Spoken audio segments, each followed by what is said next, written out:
In the name of Allah, Ahmed Hassanin with you. In this course, I will discuss short circuit current calculations in electrical power networks. First, this course is very important for any electrical engineer. Of course, everyone understands that faults or short circuits can occur in any part of the electrical network. When a short circuit happens, extremely high currents flow through various network components until they reach the fault location. This raises a critical question. Can the different components of the electrical network, such as cables, conductors, and circuit breakers, withstand these high currents, or will they suffer damage and failure? Therefore, it is essential to understand how to calculate the expected short circuit currents in the electrical network. In this course, we will cover the following. I will begin this course with a lecture introducing the basics of short circuit current calculations in electrical power networks. Next, I will discuss the types of electrical faults that can occur in the electrical network. We will explore fault classification based on the number of affected phases, the presence of ground, earth, and the symmetry between phases. Additionally, we will differentiate between symmetrical and unsymmetrical faults. Following that, I will cover the importance of short circuit current calculations and the key factors that influence them. Then, I will discuss the assumptions used in constructing the equivalent circuit of the electrical network during a short circuit condition. Then, I will present a brief introduction to the sources of short circuit current supply. Next, I will discuss the primary source of short circuit current supply, which is the utility system. Next, I will discuss example 1. In example 1, we want to calculate the reactance of the cable, XC, that connects utility systems A and B.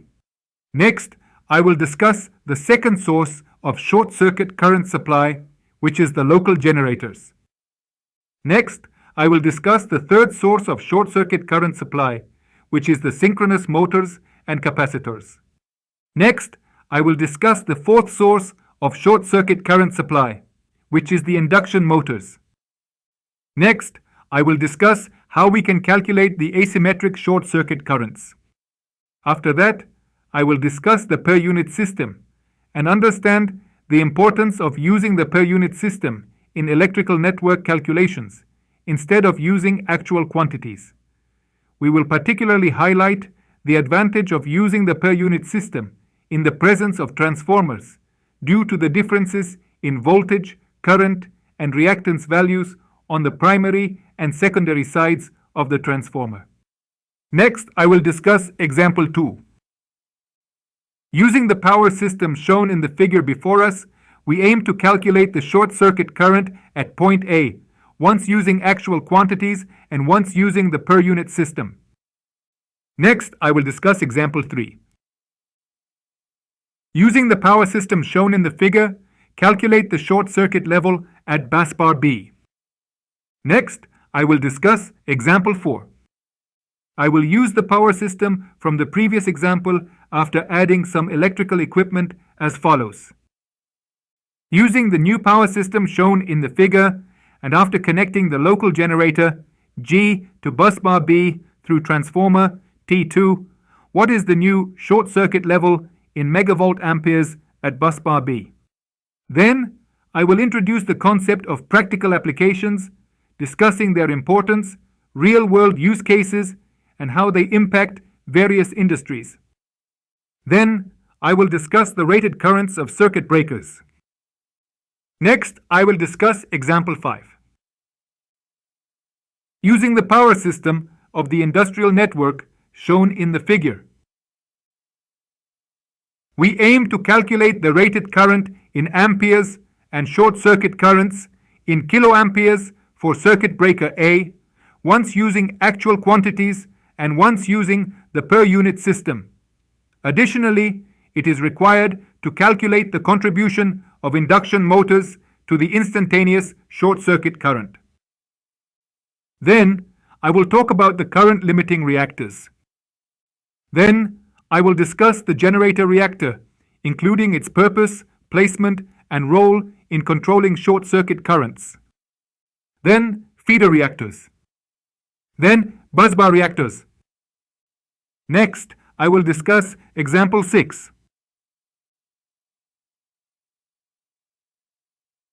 Figure A illustrates a local private power generation station consisting of two generators, A and B, which supply the factory loads through 5 cables, C1 to C5. Due to the increased loads on the factory network, it was decided to add 2 new cables, C6 and C7, along with an expansion of the generation capacity by connecting to the utility system through transformer T, as shown in Figure B. Naturally, this will lead to an increase in the short circuit level at the point of common coupling, PCC, as well as on the cables and circuit breakers connected to it.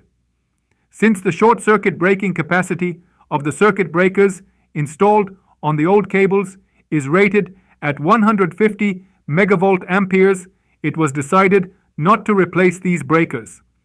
Instead, a study was conducted to install a current limiting reactor R in the main distribution bus bar between the utility system and the local power generation station, as illustrated in Figure C.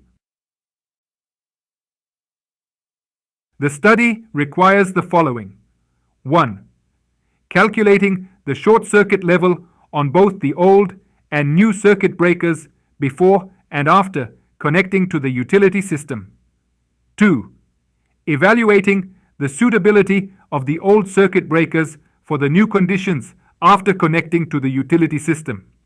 3rd, determining the appropriate reactance value for the current limiting reactor R to protect the old circuit breakers. Next, I will discuss example 7.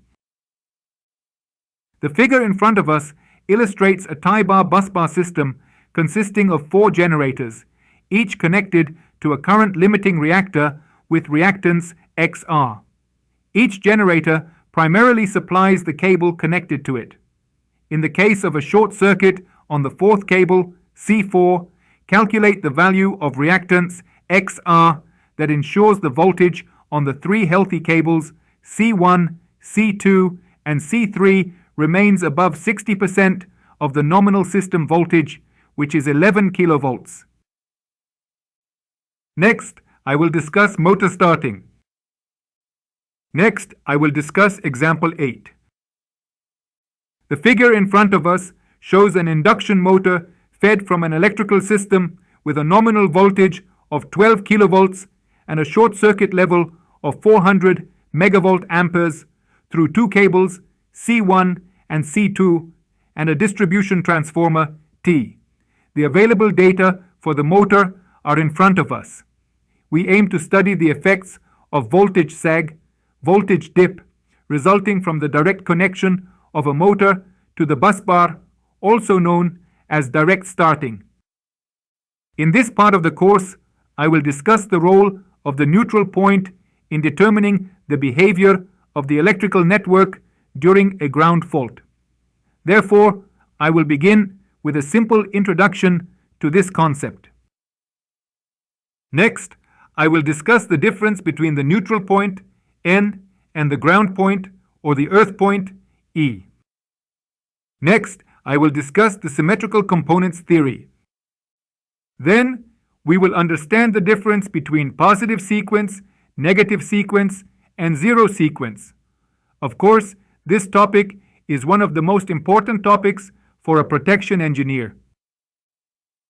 Then, I will continue discussing the theory of symmetrical components, and we will learn the methods and steps for solving ground fault problems using this approach. Then, I will discuss the difference between the zero sequence current and the neutral current. I will also answer the question, is the zero sequence current AC or DC? Additionally, I will discuss the positive sequence current, negative sequence current, and especially the zero sequence current in star and delta connections. Then, I will discuss sequence impedances, starting with the sequence impedances of generators. Next, the sequence impedances of transformers. After that, the sequence impedances of overhead transmission lines and cables. Next, I will explain some facts related to the currents, voltages, and impedances of zero-sequence networks. Next, I will discuss example 9. The generator shown in the figure supplies lighting and heating loads. The generator data is as follows. A generator with a voltage of 6.9 kilovolts, a power rating of 10 megavolt amperes, a positive sequence reactance of 10%, a negative sequence reactance of 7%, and a zero sequence reactance of 3%. The task is to calculate the currents and voltages of the generator during a ground fault on line A.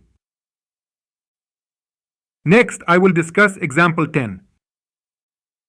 We see a power system consisting of many electrical components, including a generator, G, transformer 1, T1, transformer 2, T2, and a transmission line, L, with its technical data shown in the figure in front of us. We want to calculate the short circuit current resulting from a line to ground fault on bus bar B for the power system shown in the figure.